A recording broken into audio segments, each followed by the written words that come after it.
ఇంటి చుట్టూ చెత్త, వెంట మీద చెత్త, ఇంట్లో రంగు లేదు సందేహం లేదు, ఎందుకు చూసినా అందరినే ఉన్నాయి చెత్త. విశ్వరాని రామ ఎనరా మామ. నోరు మొయ్యి మామ, లేకపోతే కొడితే పోతావు కోమా. ఎవరో పెద్ద మనిషి చూస్తున్నట్టున్నాడే.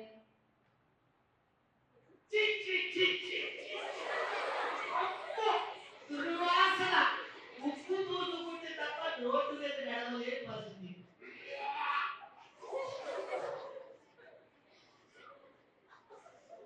ఏ చెత్త మనుషులయ్యా మీరు?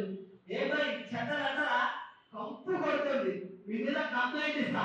ఓ పెద్ద మనిషి ఆగా, ఇదేంటి ఊమే ఏంటి రోడ్డు మీదనా? నా ఇష్టం. మరి మా మీద కంప్లైంట్ ఇస్తా అంటే అది నేను శుభ్రంగా ఉంచట్లేదు.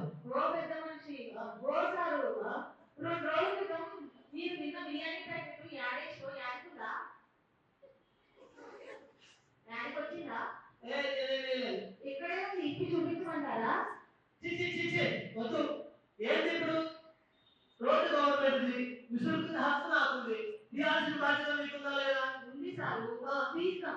కానీ మీరందరూ యాడ పెడితే ఆడ చెత్త ఎట్లా సార్ ఇచ్చేది? ఏదో చిన్న ప్యాకెట్ వేస్తే ఎంతమంది లొల్లి? లొల్లి కాదు సారు, చిన్న ప్యాకెట్ లోని అందరూ రోడ్ల మీద ఇస్తున్నారు. మేము ఎట్లా సార్ ఎత్తేది? మేము మనుషులమేగా. అయినా మీ పరిసరాల మీద మీకే శుభ్రం లేకపోతే ఎలా సారు? ఇగో చూడమ్మా, నీతో చేపించుకోవాల్సిన అవసరం నాకు లేదు.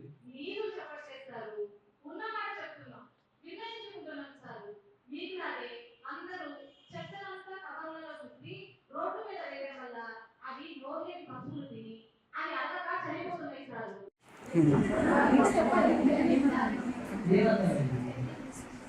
మనం ఆ రోజుకి కట్టుకుంటే మీ వేస్ట్ బ్యాడ్ స్మెల్స్ వచ్చి ఇంకా మస్కిటోస్ కూడా వస్తాయి. దానివల్ల ఈ డిసీజెస్ కూడా ఎక్కువ వస్తాయి అన్నమాట.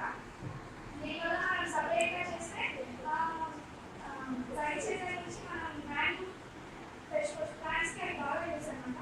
అండ్ ఇంకా బయోగ్యాస్ మనం వాడుకోవచ్చు.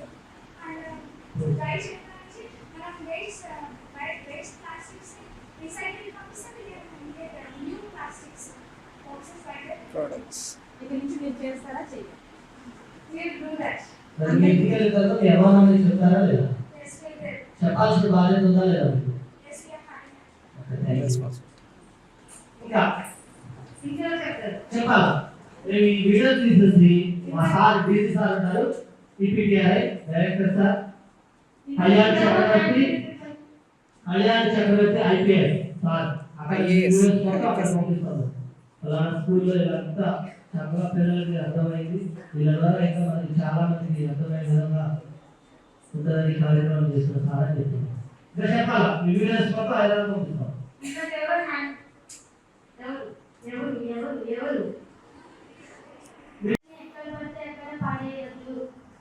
ఒకవేళ పడేస్తే మనకే డిసీజెస్ వస్తాయి. అప్పుడు మనం ఆరోగ్యం బాగోగా తొందరగా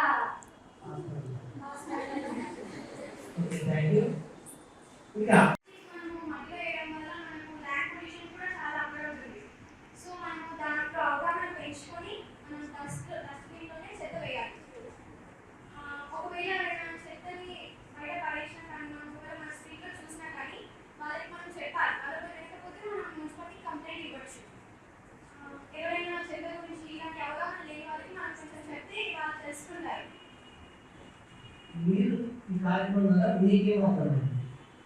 నాకేం అర్థమైందంటే మేము కూడా మాకు కూడా అంతా తెలుసుకొని మేము కూడా మంచిగా చెత్తని మున్సిపాలిటీ వాళ్ళు యూజ్ చేసుకునేలాగా వాటిని మేము చెత్త కూడా వేయాలి. చెప్తారా? వాళ్ళు కూడా ఫాలో అవుతాం ఆల్రెడీ.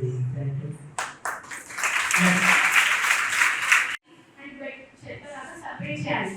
అప్పుడు వాళ్ళకి తీసుకుని వాళ్ళు మనకి రీసైకిల్ చేస్తారు. ప్లస్ మనం ఇంకా చెప్పారు కదా వాళ్ళు ఆక్సిజన్ సిలిండర్స్ పెట్టుకోవాలని, అలాంటి అవసరం ఉండదు. ప్లస్ మనకి ట్రీస్ కూడా ఎక్కువ ఉంటాయి ఎందుకంటే రీసైకిల్ చేయడం వల్ల. ప్లస్ మనం మున్సిపల్ కార్యాలయంలోని ఏదైనా తీసుకుంటే అందరికీ చెప్పాలి. అది ఒక గుడ్ హ్యాబిట్. మరి మీ కాలేజీలో మీరు ఎంతమందిని మోబిలైజేషన్ చేయగలుగుతారు? కంపల్సరీ అందరికీ చేస్తాం. దీనివల్ల మీకు ఏమర్థమైంది? మా మంచి గురించి మీకు అందరికీ చెప్పడం అది మన మంచి కదా అనిపించింది. మీ మదర్కి ఫాదర్కి అందరికీ చెప్తారా? కంపల్సరీ చుట్టూ ఉన్న వాళ్ళందరికీ. చెత్త లేకుండా మీ ఇంటిని మీరే కాపాడతారు తప్పకుండా. ఓకే, ధన్యవాదాలు. మన పేపర్ని డిసీజెస్ రాకుండా ఉంటాయి. దీన్ని ప్రతి ఒక్కరు ప్రాక్టీస్ చేయాలి.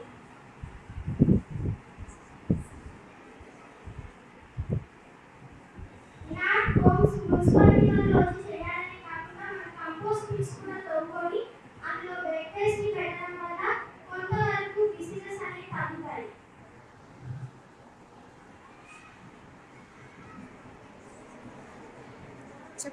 ఈ కార్యక్రమంలో మీకేం అర్థమైంది?